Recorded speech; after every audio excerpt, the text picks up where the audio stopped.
belakangan ini tuh emang kayaknya hujan mulu ya, dan aku tuh sempet loh kehujanan.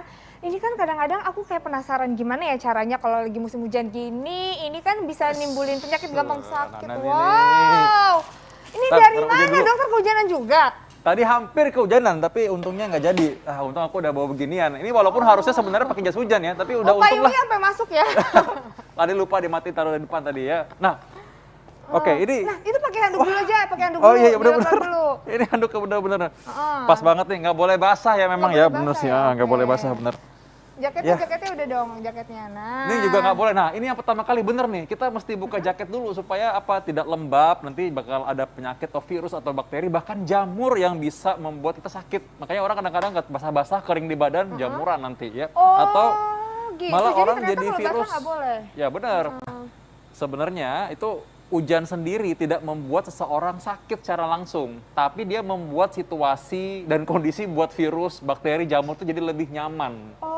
Nah dok, tapi bener nggak sih nih, dari zaman dulu, dari aku kecil, kalau abis kehujanan, mandi dan keramas setelah kehujanan itu bisa mencegah sakit kepala. Ini fakta atau mitos? Ya, ini fakta.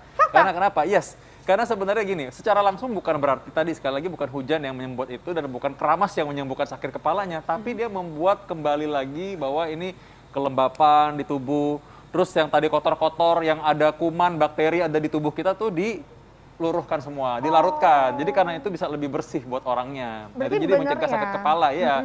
Benar, dia mengembalikan suhu tubuh kita kembali. Karena ketika kehujanan itu suhu tubuh kita tuh jadi kembali menjadi kacau. Karena soalnya kita jadi lebih dingin dan kita berusaha untuk memanaskan kembali suhu kita. Nah itu dia masalahnya. Jadi ternyata kita tuh suka kalau habis kehujanan tuh sakit, itu biasanya kadang-kadang kita nggak tahu kayak penanganannya harus gimana habis kehujanan ya. Nah tadi kan harus mandi, harus keramas. Nah bener nggak sih dok kalau kita tuh harus ngolesin minyak gosok supaya tubuh kita hangat pasca kehujanan? Ini fakta atau mitos? Yes benar, itu optional. Ini fakta, ini bisa menjadi opsi. Kenapa? Karena kalau kita membuat tubuh kita kembali hangat, tubuh kita kembali men-setting ulang temperaturnya. Ini fakta. Jadi karena itu, kalau kita memang habis kehujanan, kedinginan, bukan hujannya yang menyebabkan sakit, tapi kondisi tubuh kita yang dalam keadaan temperaturnya itu kurang baik, sehingga itu nyaman buat virus ataupun bakteri atau jamur yang membuat kita semakin gampang sakit. Itu masalahnya. Jadi ini bisa kalau kita balurin ke tubuh kita ya. Nah dok, tapi ini apa aja sih nih yang bisa kita antisipasi nih atau kita lakukan setelah kehujanan supaya kita nggak sakit setelah itu? Iya, tadi tadi nggak kebasahan rambutnya, udah pergi mandi tadi ya. Lalu terima kasih udah disiapkan ada teh ya. Iya, bener minum minuman hangat sama makan makanan hangat ya. Itu bisa bikin kita rileks setelah kehujanan. Benar, contohnya ini teh misalnya ya. Teh ini punya zat antioksidan, dia juga punya zat antiinflamasi ya pada beberapa teh tertentu ya. Jadi ini bagus nih kalau misalkan kita, ini kok airnya gimana caranya nih? Jadi fakta ya, kalau misalnya kita habis dari kehujanan, kita tuh bisa bikin rileks gitu ya. Kalau lebih rileks. Hangat. Yes. Jadi kita bisa menghangatkan tubuh ya pemirsa dengan minum hangat atau makan makanan hangat. Baik banget saya. Ini udah aku siapin bakso. Ini alasan ya. Ini nomor 2. Bener kok pinter banget sih nyediain bakso pas lagi lapar. Nah jadi kita mengkondisikan tubuh kita supaya siap dengan protein. Karena tubuh kita ketika kehujanan ini sangat rentan dan rapuh terserang penyakit. Jadi secara langsung itu dia membuat tubuh kita itu menjadi lebih rapuh karena jamur, bakteri, dan virus berkembang biak lebih cepat dalam kondisi kita lembab dan kedinginan. Karena itu ya bagus kita memasukkan kalori dan energi supaya kita tetap bisa sehat kembali ya. Pas jadi banget nih baksonya nih. Ya, pas ya. Iya dong, ada. Ini, tapi mohon maaf ini deket sama aku, jadi ini buat aku ya. Kok ngasihnya nggak niat? Coba lihatin isinya. Nah, nih. ada daging, ya, ada sayuran, juga ada tahu. Tahunya kan tadi saya protein juga kan. Nah, memang ini mungkin mie-nya buat Intan aja, saya ambil proteinnya. Ya, terus kalau misalnya kita udah mandi, udah dibalurin minyak hangat, terus udah gitu kita makan dan minum yang hangat-hangat. Itu biasanya ngapain lagi, dok? Iya, boleh setelah teh hangat tadi bisa campur dengan jahe. Jahe ini juga bagus banget nih.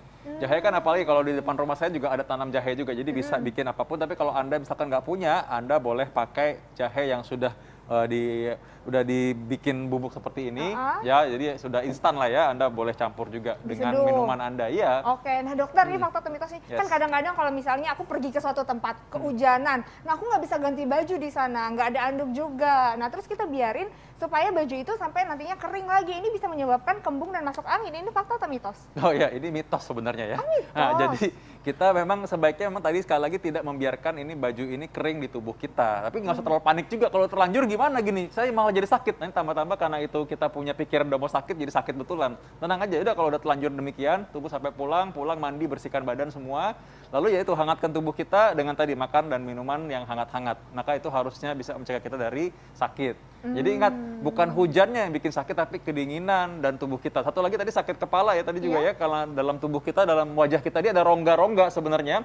Perbedaan tekanan ini yang menyebabkan kepala kita jadi sakit. Jadi karena itu dengan kita mandi, keramas dengan baik, lalu dengan hangat kembali, maka ini mengurangi tadi perbedaan tekanan tersebut. Jadi kita kembali dengan segar lagi. Coba deh kalau rasa. Iya, kan? Dokter, tapi kan ini kan musim hujan, ini kan nggak bisa dipungkiri ya, ada yang penduduk kita dan masyarakat terkena kebanjiran. Ini banyak banget musibah di beberapa wilayah Indonesia. Nah ini ada tips nggak sih dok, gimana caranya mengatasi kondisi-kondisi kayak gini? Iya, memang kalau bagi orang-orang yang kebanjiran, tentu saja kita harus punya tempat shelter ya supaya kita bisa berlindung dari hujan yang berikutnya, dan juga memang usahakan bagi kita semua kita boleh menyumbang bagi saudara-saudara kita yang mengalami kebanjiran ada pakaian yang kering dan makanan yang cukup dan berusaha menghindarkan dia jadi sakit. Yang penting juga tadi menjaga kebersihan, karena memang kebersihan itu ketika ada air tergenang maka sumber penyakit juga.